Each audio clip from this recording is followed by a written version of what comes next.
J'ai maintenant le plaisir de donner la parole à M. Bernard Cazeneuve au nom du gouvernement français qui est un partenaire très important du Forum.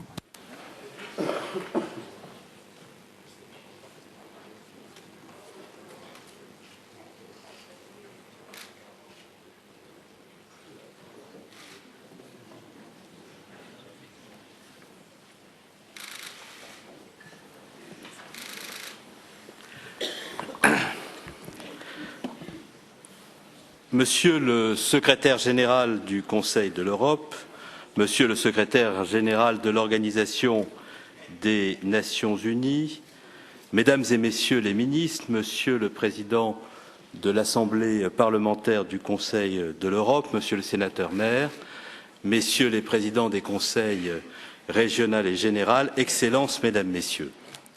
Je suis particulièrement honoré d'ouvrir aujourd'hui à Strasbourg, en votre compagnie, ce Forum mondial de la démocratie organisé par le Conseil de l'Europe, sous le patronage du président de la République française. Le président Hollande tenait beaucoup à pouvoir vous accueillir ici à Strasbourg. Il en a été empêché par d'autres obligations et m'a demandé de le représenter personnellement et de vous dire le très grand intérêt qu'il porte aux travaux de votre forum.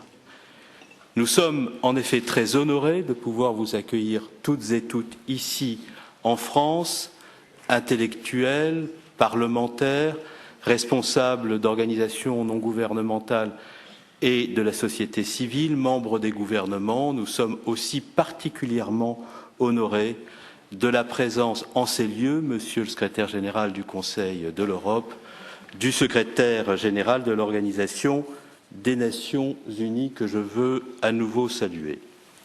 La France s'honore d'accueillir sur son sol la première édition de ce grand forum mondial consacré à la démocratie. Les événements internationaux de ces dernières années ont souligné la nécessité d'une réflexion renouvelée sur ce thème fondamental, une réflexion qui associe des responsables politiques, des dirigeants d'institutions multilatérales, aussi bien que des acteurs de la société civile qui, au quotidien, œuvrent au respect des droits de l'homme et de la démocratie, qu'ils soient militants associatifs, journalistes ou intellectuels. Je tiens à saluer l'initiative qui a conduit à la tenue de ce prestigieux forum. Je suis d'autant plus heureux que le forum ait lieu ici à Strasbourg grâce à vous, Monsieur le secrétaire général du Conseil de l'Europe, et grâce à tous ceux, Monsieur le sénateur Maire, Monsieur le président du Conseil régional, Monsieur le président du Conseil général du Bas-Rhin, qui, aux côtés de l'État, ont contribué à le rendre possible. C'est ici, à Strasbourg, qu'au lendemain de la Seconde Guerre mondiale, le Conseil de l'Europe a vu le jour.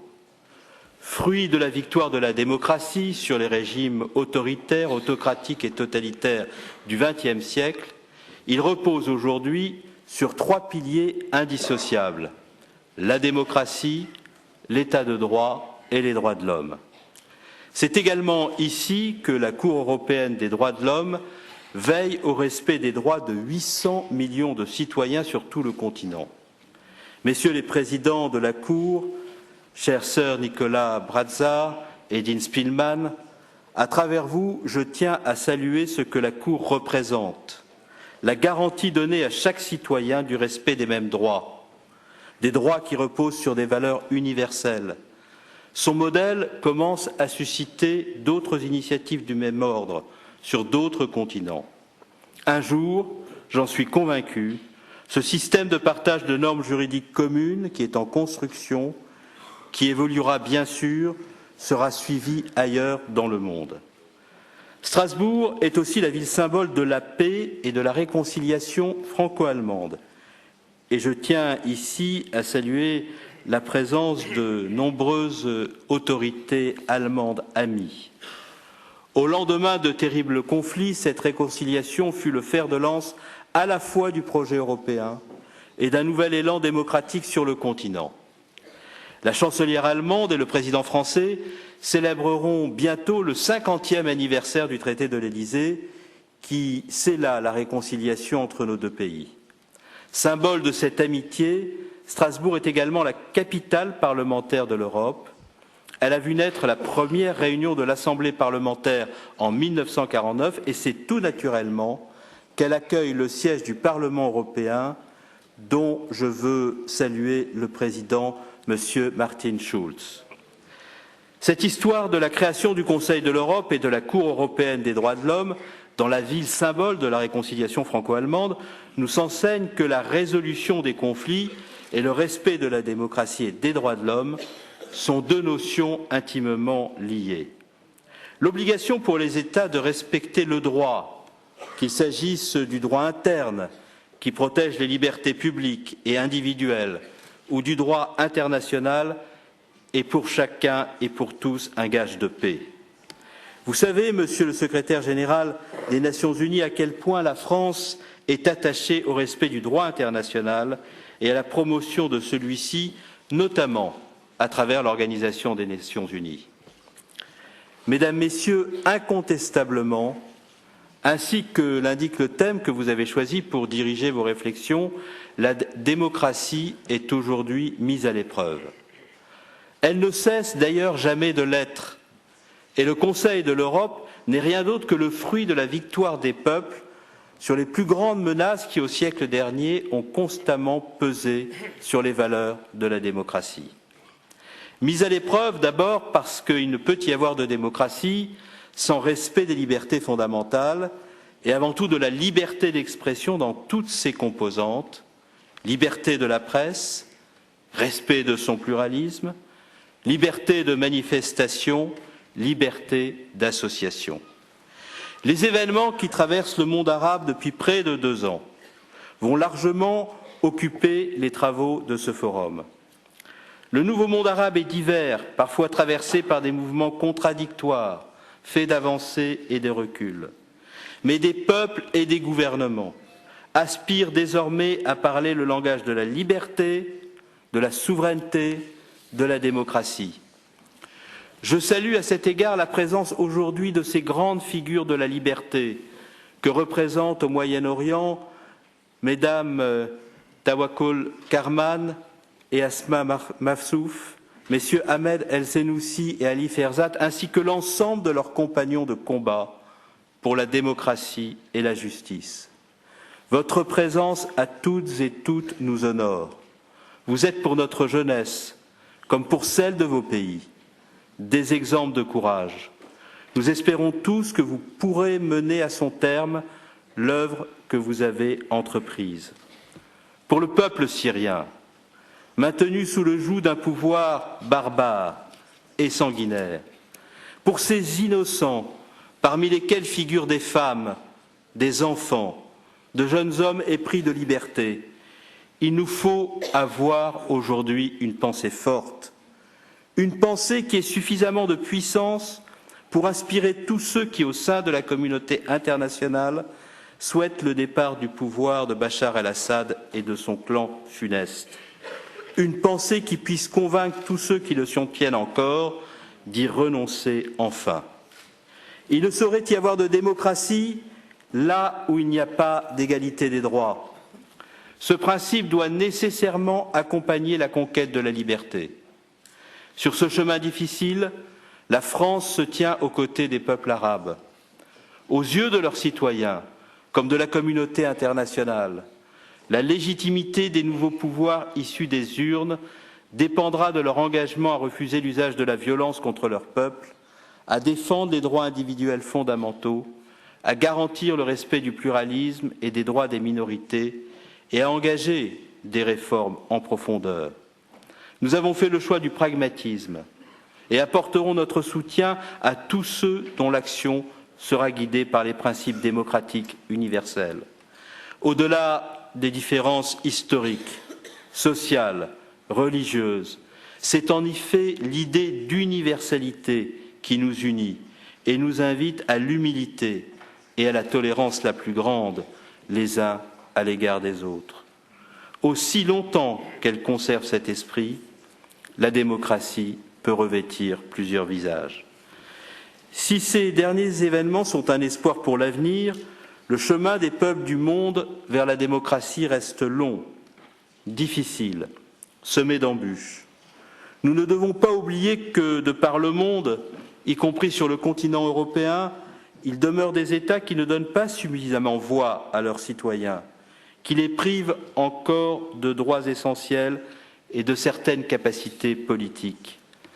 Pensons à ceux dont l'espoir d'un lendemain meilleur est étouffé à chaque instant par la chape de plomb que fait peser sur leur choix l'excès d'autoritarisme.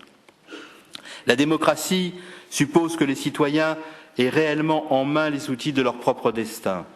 C'est un grand enjeu à l'heure où nous devons faire face à certains défis de la mondialisation. La finance démente croit pouvoir annihiler tout effet de l'action politique. Les intérêts de la spéculation sur les marchés pensent pouvoir prendre le pas sur l'économie réelle. C'est d'ailleurs l'un des thèmes importants que vous aborderez ici.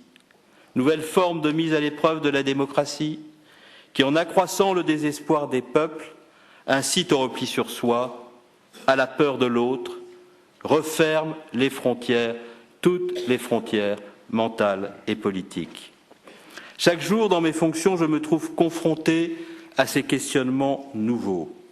Et c'est bien pour garantir la maîtrise par les citoyens de leur propre destin que nous cherchons aujourd'hui à réorienter l'Europe, à conforter la légitimité démocratique de ses institutions, à redonner à la décision politique tout son poids face à la dérégulation des marchés. C'est cette exigence de justice dans la mondialisation qui permettra de faire de l'Europe l'un des grands acteurs du monde de demain.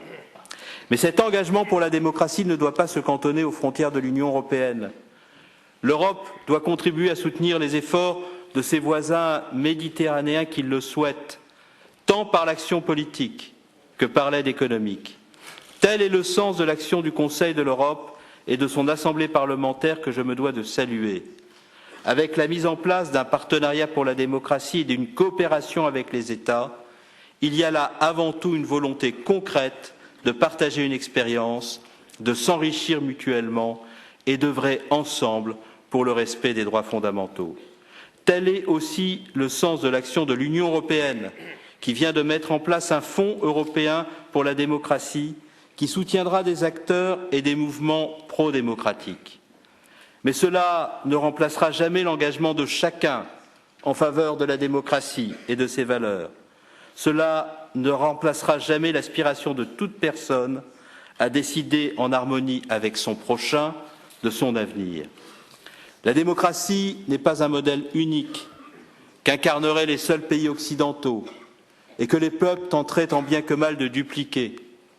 La démocratie n'est pas plus un modèle figé, elle se réinvente, elle se recrée chaque jour, en permanence, inlassablement. Tocqueville a écrit que dans les démocraties, chaque génération est un peuple nouveau. Voilà ce que nous rappelaient les pères fondateurs de l'Europe et que nous rappellent les révolutions arabes aujourd'hui.